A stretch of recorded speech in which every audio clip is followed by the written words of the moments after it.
Kita beralih ke sorotan lain, Saudara. Rabu kemarin, KPU Jakarta selesai merekapitulasi suara di tingkat kabupaten kota untuk wilayah Jakarta Barat. Hasil rekapitulasi suara di tingkat kota untuk Jakarta Barat dipastikan rampung dan hasilnya akan diserahkan ke KPU Jakarta pada Rabu malam. Sementara KPU Jakarta akan melakukan rekapitulasi pada tanggal 7 Desember 2024. Kami KPU Provinsi DKI Jakarta berencana akan melakukan rekapitulasi suara di tingkat provinsi tanggal 7 Desember.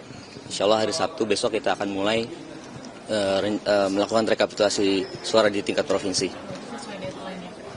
Iya, sesuai dengan rencana tanggal 7 sampai dengan tanggal 9 Desember.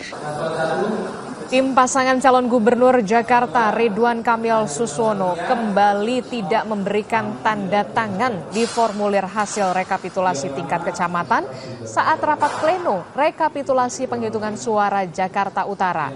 Dari 6 kecamatan di Jakarta Utara, semua tidak ditandatangani oleh tim RK Suswono.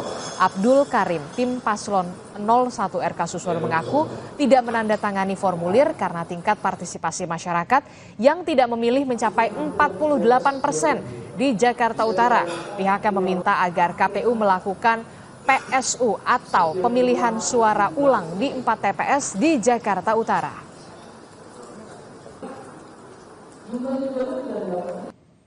Jumlahnya itu hampir kurang lebih dari 1.300.000 ya, 48%. Angka yang cukup besar bagi kami.